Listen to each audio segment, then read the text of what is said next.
పోటీ చేస్తున్నారు. ఇక కాబట్టి ఎర్నగూడెం వచ్చారు. నా స్వగ్రామమైన ఎర్నగూడెంలో లేనిపోని అసత్యాలను ఆమె మాట్లాడడం బాధాకరమన్నారు. ఒక ఊరిలో ఇసుక రవాణాలో ₹1 నాకు చేరిందని నిరూపిస్తే శాశ్వతంగా రాజకీయాల నుంచి తప్పుకుంటా. పక్క జిల్లాల్లో నాకు ఆస్తులు ఉన్నాయని ఆరోపణలు చేశారు. దయచేసి ఆ పత్రాలు నాకు అందచేయండి. ఎవరో ఇచ్చిన స్క్రిప్ట్ చదవడం కాదు పురంధేశ్వరి, వాస్తవాలు తెలుసుకుని మాట్లాడండి. ఎన్నికల సమయంలో నన్ను ఎదుర్కోలేక నాపై బురద చల్లాలని అవినీతి ఆరోపణలు చేస్తున్నారన్నారు. ఈరోజు ఎర్నగూడెం గ్రామం మా స్వగ్రామంలో మీ ఆడబిడ్డనైన నన్ను ప్రచార కార్యక్రమంలో మీరంతా కూడా ముందుండి వెన్నంటుండి నన్ను నడిపించి ఈ కార్యక్రమాన్ని విజయవంతం చేసిన ప్రతి ఒక్క సోదరికి పేరు పేరున ధన్యవాదాలు తెలియజేస్తున్నారండి. మీ అందరికీ తెలుసు 5 సంవత్సరాలుగా జగనన్న పరిపాలన చూసాం. బాబు ఈకో తీసాం. జగనన్న పరిపాలన చూసాం. జగనన్న మన కుటుంబాలలో మనందరికీ కూడా సంక్షేమ పథకాల రూపంలో మన అవసరాలు తీర్చారు. అంటే మన కుటుంబంలో మంచి జరిగిందా లేదా అండి? మంచి జరిగిందా లేదా అండి? మరి జగనన్న చేసిన మంచికి కృతజ్ఞతగా మనమేం చేయాలి? ఓటు వెయ్యాలి. ఏ గుర్తు మీద?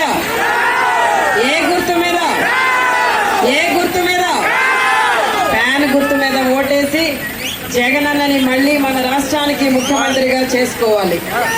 ఈ రోజున జగనన్న మీద జరుగుతున్న కుట్రలు మనం చూస్తున్నాం.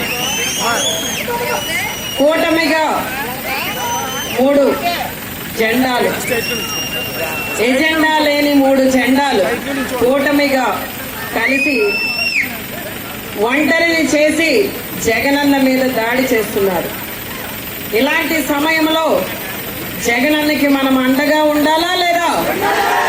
జగనన్నకి మనం బలమై ఉండాలా లేదా? జగనన్నకి తోడుగా ఉండాలా లేదా?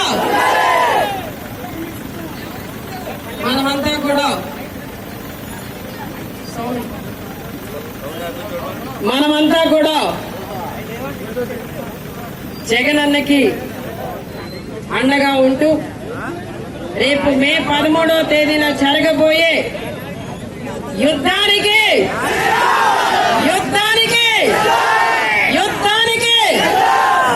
జగనన్నని మళ్ళీ మన రాష్ట్రానికి ముఖ్యమంత్రిగా చేసుకోవడానికి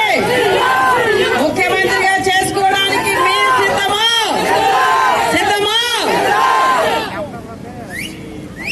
ఈ రోజున ఎన్నికల సమయం దగ్గర పడింది కాబట్టి కొంతమంది ఈ కూటమిలో చేరిన వాళ్ళు, అంటే 3 పార్టీలు ఉన్నాయి కదా, 3 వైపుల నుండి జగనన్నని ఒంటరి చేసి కార్నర్ చేద్దామని ప్రయత్నం చేస్తున్నారు. వాళ్ళ వల్ల కాదనే విషయాన్ని ఎప్పుడు తెలియజేయాలి? మనం మే 13వ తేదీన మన పోలింగ్ తేదీన మనమందరం కూడా ఎండని కూడా లెక్క చేయకుండా ఓట్లు వేయడమే కాకుండా మన వాళ్ళందరితో కూడా ఓట్లు వేయించే బాధ్యత ఎవరిది?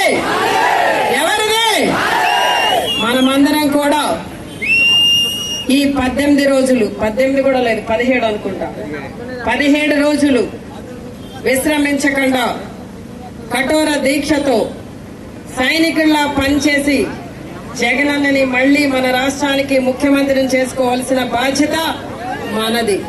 కావాల్సిన అవసరం మనకుంది. ఆ విషయం మీరంతా గుర్తు పెట్టుకుని జగనన్నని మళ్ళీ మన రాష్ట్రానికి ముఖ్యమంత్రిగా చేసుకుందాం.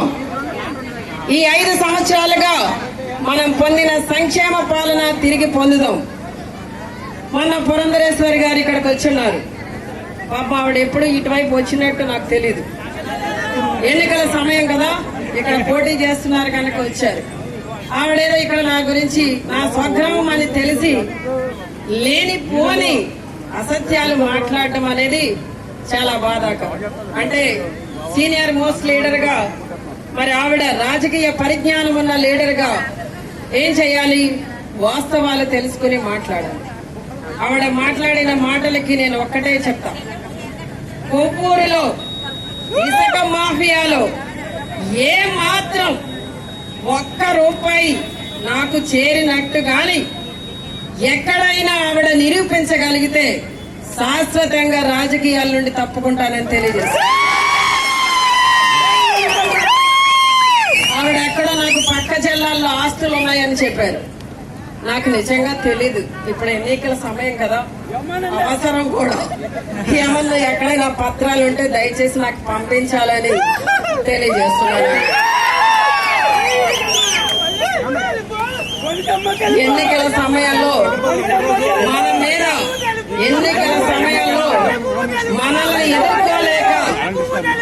మనల్ని ఎదుర్కోలేక ఏదో ఒక అవినీతి మరకలు, ఏదో ఒక బురద జల్లేస్తే ప్రజలందరూ కూడా వాళ్ళ వైపు కాండైపోతారని చెప్పి ఏదో పాపం భ్రమలో ఉన్నారు. వాస్తవాలు మాట్లాడాలి. మరి వాస్తవాలు మాట్లాడకుండా ఏదో వాళ్ళ నాయకులకు స్క్రిప్ట్ రాసి ఇచ్చారని చెప్పి అది మాట్లాడేస్తే కరెక్ట్ కాదమ్మా. తెలుసుకుని మాట్లాడాలని సభాముఖంగా మీకు తెలియజేస్తున్నాను. జై జగన్, జై జగన్, జై జగన్. గ్లాస్ ఎక్కడ ఉండాలండి?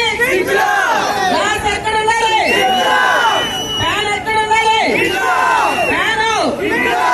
సైకిల్ ఎక్కడ ఉండాలి? జగన్ అన్న ఎక్కడ ఉండాలి? జగన్ అన్న ఎక్కడ ఉండాలి? మరి ఈ కార్యక్రమంలో జరిగిన ఈ ప్రచార కార్యక్రమంలో మీరంతా కూడా మాకు ఎంతో ఉత్సాహంగా ఈ కార్యక్రమాన్ని విజయవంతం చేశారు. రేపు మే 13వ తేదీ వరకు కూడా ఇదే ఉత్సాహంతో నాయకులు, కార్యకర్తలు పనిచేసి మన గ్రామం నుండి మన పార్టీకి